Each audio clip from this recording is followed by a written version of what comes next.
A body of mass small m kg start falling from point to r. Okay.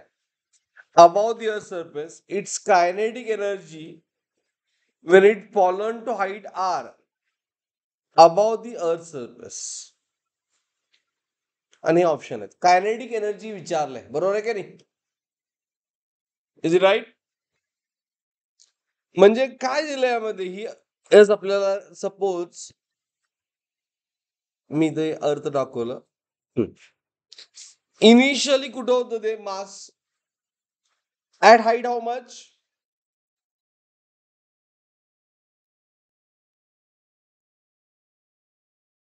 जरा मोठं दाखवत. हा, अर्थची radius R आहे. Initially it is at 1.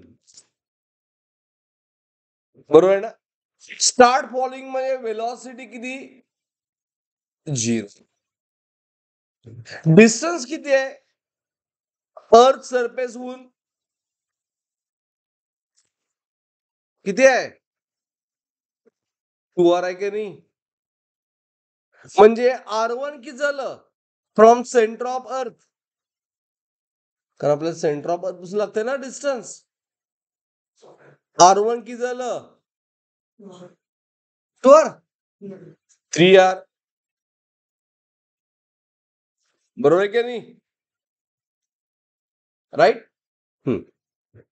Then it bring to earth surface वर आहे का नाही? सेकंड पॉइंट अर्थ सरफेस वर आहे का नाही? As when it fallen to height are above the earth surface. हे तुम्हाला वाचायला यायला पाहिजे. Is it clear? यायला पाहिजे ना? मी दुसऱ्या केसला कुठं पोहोचलं? At distance R. हा सेकंड पॉइंट. ह्यासाठी R2 किती येणार?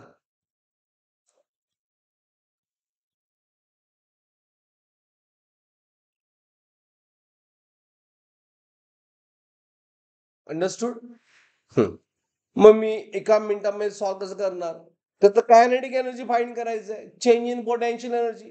पोटेन्शियल एनर्जी मधलं GMM कॉमन. बरोबर? हा. सो इट इज 1 बाय हे डिस्टन्स किती आहे? 3r. आणि हे डिस्टन्स किती आहे? 2r. बरोबर आहे की नाही? मग 1 by 2 minus 1 by 3. 3 minus 1 2 cross multiply 3 to 6 म्हणजे it is GMM by R. 6 option येणार आहे.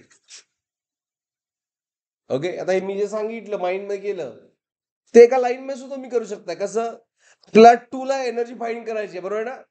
मग म्हणून लिहितोय मी total energy at 2 is total energy at 1. Kinetic energy at 2 find करायची आहे, बरोबर ना? प्लस पोटेन्शियल एनर्जी ऍट 2 किती येते? Minus GM small m upon 3r. Got it? कळालं काय? ना काय नाही कळालं? मग एक स्टेप वाढणार. Divide by R1 potential energy is equal to kinetic energy at 1 0 आहे. नाही, हे चुकलं. It is R2. It is 2r. बरोबर. अँड पोटेन्शियल एनर्जी काय येणार?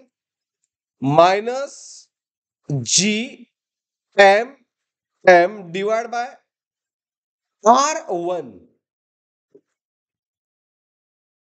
राईट. मग कायनेटिक एनर्जी ऍट 2 साठी आपण काय करणार सांगा? हे R2 या साईडला प्लस होणार की नाही? हा. मग GM स्मॉल m R2 ची व्हॅल्यू किती आहे? 2r. मायनस GMM R1 ची व्हॅल्यू किती आहे? 3r. मी हे कॅल्क्युलेशन केलं 1/2 डिवाइड बाय मायनस 1/3. कारण GM small M by R common राहिलं काय? हाफ -3 1/3 क्रॉस मल्टिप्लाय 3 - 2 किती येणार 1 आणि 3 2 जा 6. त्यामुळे आन्सर काय आलं GMM upon 6. Got it? Is it clear?